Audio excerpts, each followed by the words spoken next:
Morning students, I am Praveen from happy Cambridge school, आपकी हिंदी की teacher. बच्चों, हिंदी में अब तक हमने पाठ 4 आत्मनिर्भरता ये कहानी पढ़ी थी। बहुत अच्छी कहानी थी सारस की और उसके बच्चों की। आप ये कहानी पढ़ चुके हैं। आई होप कि सबको पसंद आई होगी ये कहानी।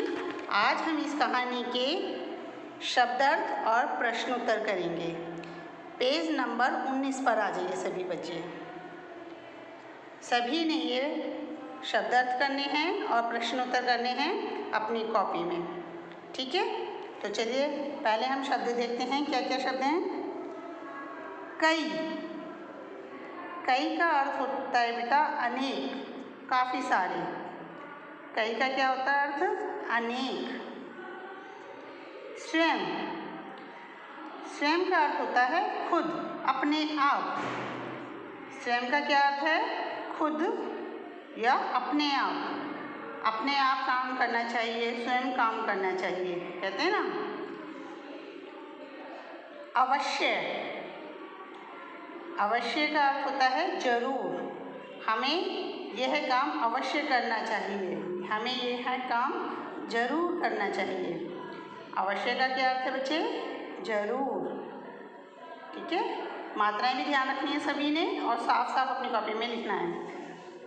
इधर देखिए, चिंता, चिंता, चिंता का अर्थ होता है परेशानी। चिंता का अर्थ है परेशानी, ठीक है।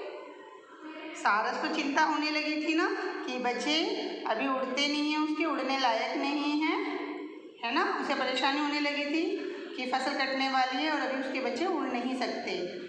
तो चिंता का क्या अर्थ है? परेशानी। निर्भय, निर्भय यानी निडर, जिसे किसी का डर ना हो, ठीक है। भरोसा, भरोसा का अर्थ होता है बच्चों विश्वास। हमें अपने आप पर भरोसा रखना चाहिए, हमें अपने आप पर विश्वास रखना चाहिए, ठीक है। इधर देखिए, अपनी कॉपी में आपने लिखने हैं ये। कई का अर्थ होता है अनेक,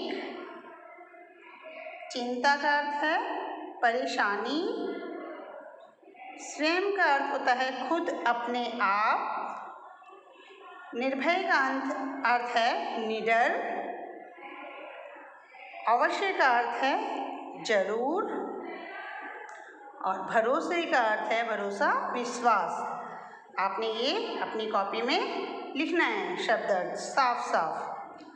अब हम करते हैं इसके प्रश्न उत्तर। सारस पक्षी चिंता में क्यों थे? सारस पक्षी चिंता में क्यों थे? तो बेटा इसका अर्थ है, आपको पता है इसका अर्थ क्या है कि उनको किस बात की चिंता थी सारस पक्षी को? इसका अर्थ है सारस पक्षी चिंता में इसलिए थे क्योंकि उनके बच्चे छोटे थे, वे उड़ने लायक नहीं थे और फसल पक गई थी। सारस पक्षी जो थे वो क्यों चिंता कर रहे थे बच्चे? सारस पक्षी चिंता में इसलिए थे क्योंकि उनके बच्चे छोटे थे, वे उड़ने लायक नहीं थे और फसल पक गई थी, ठीक है बच्चे। चलिए प्रश्न नंबर 2 देखिए। किसान ने फसल पकने पर क्या कहा? किसान ने फसल पकने पर क्या कहा? इसका अर्थ देखिए, उत्तर देखिए। किसान ने फसल पकने पर कहा कि फसल कटने लायक हो गई है, आज ही मैं गांव के लोगों से कहूँगा कि मेरा खेत कटवा दें। किसान ने फसल पकने पर कहा कि फसल कटने लायक हो गई है, आज ही मैं गांव के लोगों से कहूँगा कि मेरा खेत कटवा दे, ठीक है। किसान ने अपना काम किस गांव वालों के ऊपर डाल दिया था, है ना। किसान ने फसल पकने पर कहा कि फसल कटने लायक हो गई है, आज ही मैं गांव के लोगों से कहूँगा कि मेरा खेत कटवा दें। अब प्रश्न नंबर 3 पर आइए बच्चे, ग पे। बाहर जाने से पूर्व सारस ने बच्चों से क्या कहा? बाहर जाने से पूर्व सारस ने बच्चों से क्या कहा?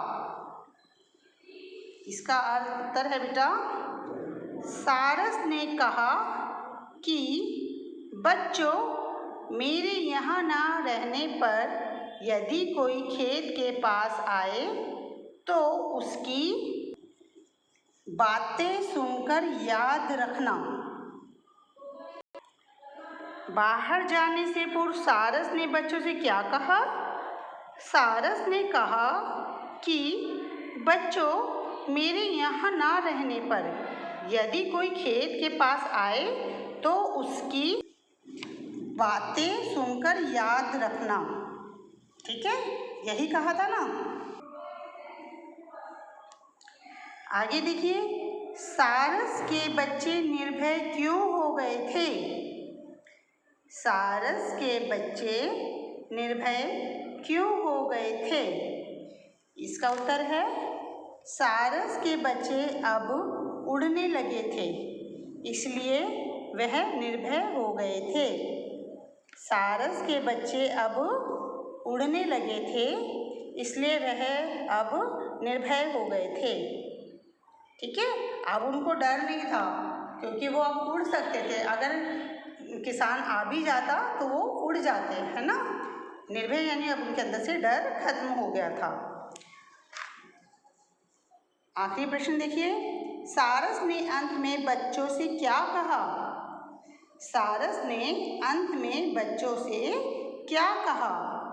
तो बच्चे इसका उत्तर देखिए, सारस ने अंत में बच्चों से कहा कि जो दूसरों के भरोसे अपना काम छोड़ता है उसका काम कभी नहीं होता। सारस ने अंत में बच्चों से कहा कि जो दूसरों के भरोसे अपना काम छोड़ता है उसका काम कभी नहीं होता। ठीक है बच्चों, तो बच्चों आपने ये अपनी कॉपी में ये काम सभी ने करना है और साथ ही इसको याद भी करना है। ठीक है, और सभी बच्चे लाइव क्लास ज़रूर लें। ओके, बाय बच्चों, हैव ए नाइस डे।